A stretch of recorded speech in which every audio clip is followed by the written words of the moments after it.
Chief Warrant Officer Harold R. Smith, Jr., United States Navy, retired. And I reported aboard a minesweeper, the USS Exultant, out of Charleston, South Carolina. It was a very small ship. There were about 60 enlisted men, and we had a crew of about 5 officers. We had a CO, the XO, and we had 2 junior officers. One was a supply officer, one was a line officer. And our job was basically to train to handle discovering and clearing mines, whether they be acoustical mines, magnetic mines, or mines basically moored to the bottom. It was our job. We put out the appropriate sweep gear for that particular class of mine, and it was our training that once those mines were once they came to the surface, we were trained to basically destroy them utilizing 50 caliber machine guns. Basically all our operations were local off of Charleston, South Carolina. I served aboard her for almost a year. I requested a 3rd tour to Vietnam as an advisor. Upon my personal request, after about 7 months in the advisor program, I requested to be dropped from the course. And at that particular time, I was assigned to the Naval Reserve Center in Brooklyn, New York. I stayed there for about 2.5 years. And upon completion of being at the Naval Reserve Center, I was transferred to the USS Holland, AS-32, and she was in Charleston, South Carolina.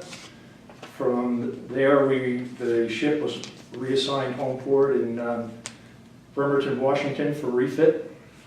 Well, I was a quartermaster at the time. I was the chief quartermaster. Again, my responsibility was maintaining the navigational charts, publications. I worked for the navigator, and it was our responsibility to lay out the courses for when we transited from Charleston, South Carolina to Bremerton, Washington.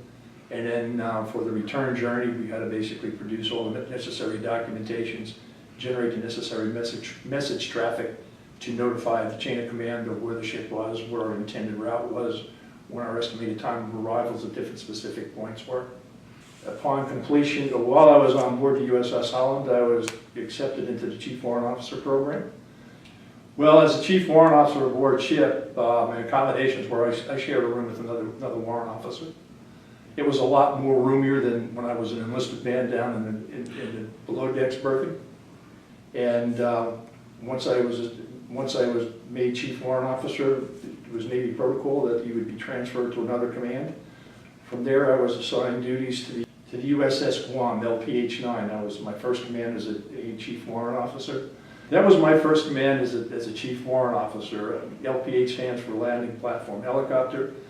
The ship's function was to basically embark Marines, and the ship carried helicopters which the Marines would use in amphibious landings to basically be dropped behind the beachhead rather than assault the beach itself. We carried about 300 or 400 Marines on board at that particular time. The ship was designed for specific accommodations for any embarked Marines and Marine officers. Those accommodations were built into the ship in its initial design. We were predominantly a Mediterranean, visiting some of the same ports, Spain, Italy, Greece. We pulled into Athens one time.